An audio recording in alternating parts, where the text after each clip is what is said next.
এখন উচ্ছে ভাজবো আমি এখন।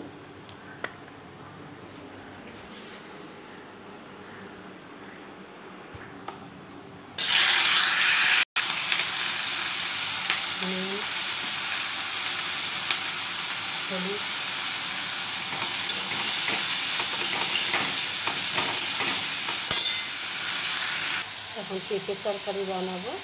এখন লঙ্কা দিয়ে দিচ্ছি, এবার জিরে দিয়ে দিচ্ছি, একটু কালো জিরা দিচ্ছি। শিল্পী কিচেন ক্লাব লাইক করুন, সাবস্ক্রাইব করুন। পেঁপেটা দিয়ে দিচ্ছি, পেঁপে নুন দিয়ে দিচ্ছি, হলুদ দিয়ে দিচ্ছি। উচ্ছে ভাজা আছে, দুটো কড়াইতে বসিয়ে দিয়েছি, একটা কড়াইতে উচ্ছেটা ভাজা হচ্ছে, তাড়াতাড়ি হয়ে যাবে একটু।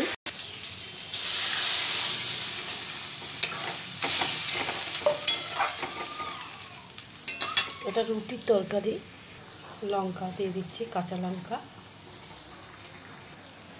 উচ্ছে ভাজাটা হয়ে গেছে, তুলে দিচ্ছি।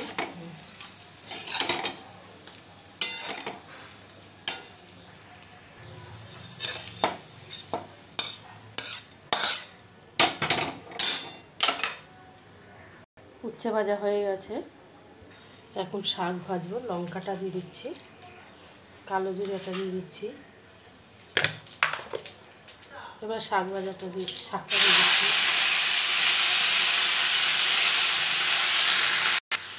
নুন, হলুদ,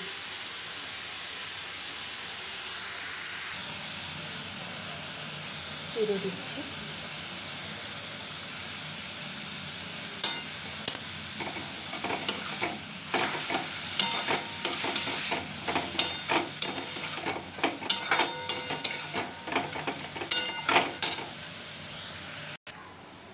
এই যে ঘি একটু দিয়ে দিচ্ছি, ধনে জিরা ভাজা একটু দিয়ে দিচ্ছি, আর একটু ধনে পাতা দিয়ে দিচ্ছি।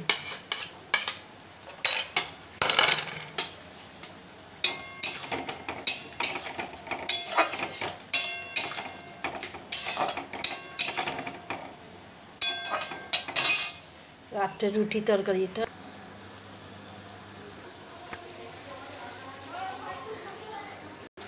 শাকটা ভীষণ ভালো, কি সুন্দর গলে গেছে। আমি একটু জল দিয়ে শাকটা ভালো করে ফুটিয়ে নিই, তাহলে শাকটা কি একদম মজে যায়, শাকটা খেতে খুব ভালো হয়।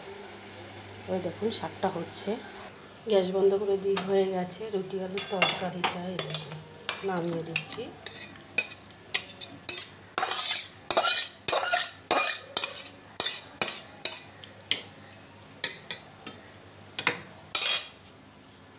হয়ে গেছে।